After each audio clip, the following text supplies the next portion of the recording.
अगर मैं आपसे कहूँ कि यमुना का पानी जहरीला है, वो पीने लायक नहीं है, आप में से कुछ लोग यकीन कर ले, कुछ लोग हो सकता है ना यकीन करें।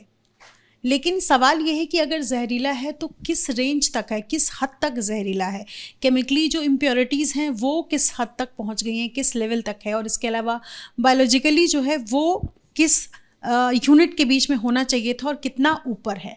इन सारे सवालों का जवाब एबीपी न्यूज़ आज आपको देगा, क्योंकि टेस्ट रिपोर्ट में यमुना के पानी का सैंपल हमने लिया और जो पाया है वो रिपोर्ट ये मेरे हाथ में है। आपके टीवी स्क्रीन पर भी ये रिपोर्ट शो हो रहा होगा, और इसका जो रेफरेंस है उस पर बातचीत करने के लिए, इसमें कितनी इम्प्योरिटीज़ है उस पर बातचीत करने के लिए सजल कुमार और उनकी टीम इस वक्त हमारे साथ मौजूद है, और नोएडा टेस्ट लेबोरेटरीज से ये पूरी की पूरी टीम तैनात है और इनसे सीधी बातचीत मैं करूँगी।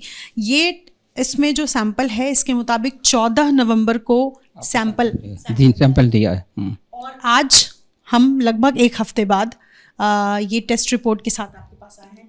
क्या क्या ये इसमें जो इम्प्योरिटीज़ है उसके बारे में आप क्या कुछ बता सकते हैं? जो पैरामीटर्स है वो हमारे दर्शकों को कैसे बताएंगे? जो टेस्टेड पैरामीटर्स हैं उनके हिसाब से तो ये ऑलमोस्ट रेंज में आ रहा है, सिवाय एक बायोलॉजिकल ऑक्सीजन डिमांड।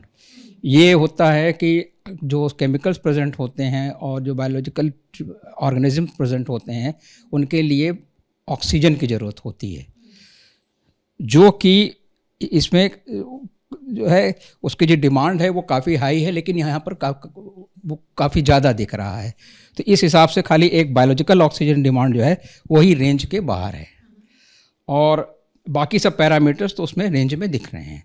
अदरवाइज वैसे तो जो हमने जो पैरामीटर्स जो टेस्ट किए हैं उनके हिसाब से ये सब लिमिट्स में आ रहे हैं। मैं बाकी लोगों से भी जानना चाहूँगी, चूँकि आपकी टीम में और लोग मौजूद हैं, इनसे कि इसके बायोलॉजिकल रेफरेंस का क्या मतलब है और बाकी चीज़ों का। सर, आपका नाम? अजय सिंह अधिकारी। क्या इसका जो सर्टिफिकेट है इसके बारे में आप समझा सकते हैं? देखिए, जो ड्रिंकिंग वाटर की लिमिट के हिसाब से मैक्सिमम पैरामीटर में फेल है, क्योंकि ड्रिंकिंग पर्पज़ के लिए हम इसको बिल्कुल भी यूज़ नहीं कर सकते हैं। और माइक्रोबायोलॉजिकल पैरामीटर ई कोलाई और कॉलीफॉर्म की बात करें तो ये बहुत हाई है, बहुत ज़्यादा इसमें रिपोर्ट में शो हो रहा है। ना क्या मतलब होता है? जो माइक्रोबायोलॉजिकल जो बैक्टीरिया होते हैं वो इसमें बहुत ज़्यादा हैं, तो वो पीने के लिए यूज़फुल नहीं है, उससे बहुत सारी बीमारियां हो सकती हैं। ये है।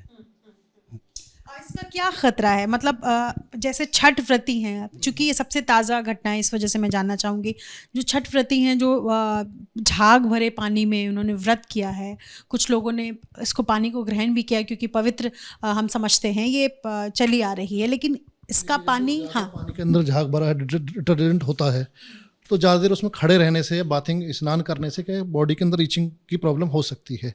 और जैसे कि रिपोर्ट केमिकल है ना, हाई लेवल का केमिकल है उसके अंदर, डिटर्जेंट है। जैसे कि इसमें दिखाया गया है कि बायोलॉजिकल पैरामीटर्स के ऊपर बात करते हैं, ई कोलाई कॉलीफॉर्म की जो लिमिट्स है as well as for drinking water should be nil, नहीं होना चाहिए, लेकिन इसमें कॉलीफॉर्म है हमारा 1600, ई कोलाई है 900। तो अगर हम उसको पीते हैं तो लाइक हमारे जो भी उसको पिएंगे, जो भी आचमन करेंगे उसमें, तो उसमें लाइक डायरिया, उस टाइप की कुछ बीमारियां होने के चांसेस रहते हैं। जैसे अगर ज़्यादा गंदा है तो डायरिया हो जाएगा, लूज मोशंस हो जाएंगे, कुछ उस तरीके की जो मतलब स्टमक रिलेटेड बीमारियां वो होंगी। यमुना के किनारे जो लोग रहते हैं उन लोगों को भी क्या इसके पानी पीने से या इस तरीके से, मतलब जो यमुना किनारे रहते हैं उनको क्या इससे कोई खतरा? बिल्कुल खतरा है, क्योंकि पानी क्या है कि धीरे धीरे सॉइल में स्प्रेड लंबे थोड़ा दूर तक होता है, तो उसके इफेक्ट तो ऑब्वियस सी बात आएंगे और आते भी हैं। कभी आप उधर जाके देखेंगे तो उन लोगों से कभी सर्वे में पूछेंगे तो कुछ ना कुछ इफेक्ट जरूर उनकी बॉडी में होगा। तो ये जो कुल मिलाकर हमारे पास रिपोर्ट है, इसके बारे में आप अगर मुझे सिलसिलेवार तरीके से समझा सके कि क्या ये रिपोर्ट कहता है, क्या हर साल हम इस तरीके की टेस्ट रिपोर्ट जो अपने लैब में तैयार करते हैं, क्या है? नहीं, बिल्कुल हमारे को टेस्ट करना चाहिए इसको हर साल, है ना, और उसके अकॉर्डिंगली ही अगर ज़्यादा गंदा है तो नहीं, उसमें ज़्यादा स्नान नहीं करना चाहिए। और ड्रिंकिंग तो बिल्कुल, पीना तो बिल्कुल नहीं चाहिए। इसमें बायोलॉजिकल पैरामीटर्स में दिख रहा है कि कॉलीफॉर्म है, जो कि हाई लेवल के कॉलीफॉर्म्स हैं, जिनसे हमारे को बहुत सारी बीमारी होने के चांसेस हैं, तो पीने के पर्पज से तो बिल्कुल भी नहीं होगा। और इसके अलावा कुछ और बता सकें? और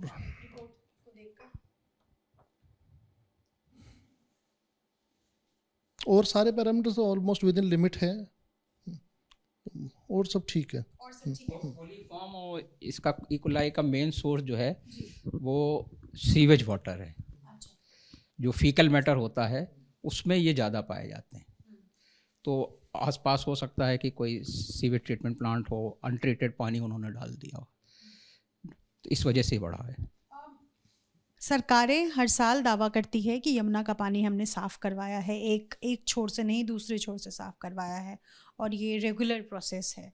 क्या पिछले कई सालों से या पिछले साल के मुकाबले इस साल की ही अगर 2 साल का ही अगर हम अंतर माप लें तो क्या गंदगी में कुछ कमी आई है? नहीं, गंदगी में तो कमी नहीं दिख रही है इस बार के पानी में। जो ये बायोलॉजिकल पैरामीटर्स पे इतने हाई लेवल पे आ रहा है तो गंदगी तो नहीं लग रही कि सफाई हुई है इसकी प्रॉपर। और पानी तो कंटिन्यूस फ्लो का प्रोसेस है वो, तो उसमें होता है कि कभी पानी जब बारिश में ऊपर से पानी आता है तो ये कम हो जाता है, अदरवाइज जो स्टेगनेंट डेज हैं या वैसे डेज हैं उसमें तो एक्यूमुलेशन हो ही जाता है इन सब चीज़ों का, तो हाई हो जाते हैं ये सब चीज़ें। इसमें कुछ चीज़ें हैं जो शायद मैं ना समझ पाऊँ, तो आप अगर मुझे इसे आसान भाषा में समझा सके कि नाइट्रेट या आयरन या अल्केलिनिटी जो है फ्लोराइड। हमने इसको IS 2296 क्लास C के लेवल पे चेक किया है। क्या क्या है उसमें वो क्लासेस हैं, सरफेस वाटर के क्लासेस हैं। ए का मतलब है drinking water without convenient treatment but after disinfectants.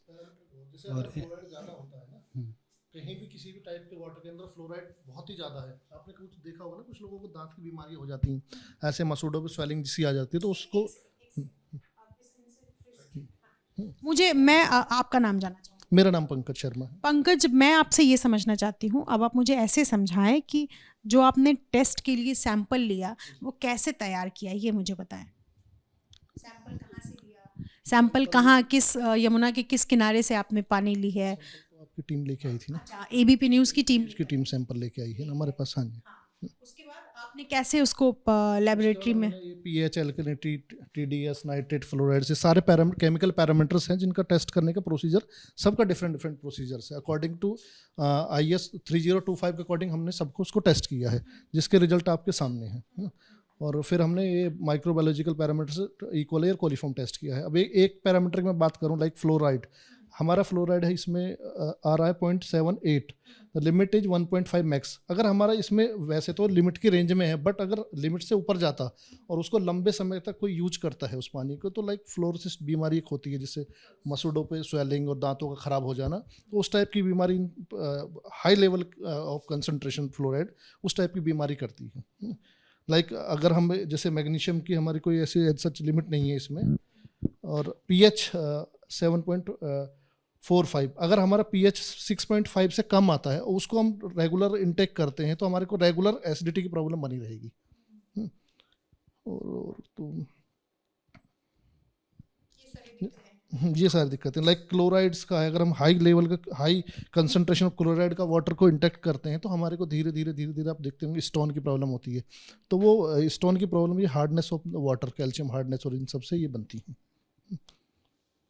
और तो सारे ठीक हैं, इसमें कुछ ऐसा नहीं है। ठीक है, आप मुझे कुछ समझा रहे थे कि कैसे आपने इसका टेस्ट ये जो IS है हमारा IS 2296, इसके अकॉर्डिंग सरफेस वाटर की कैटेगरी बनाई गई है।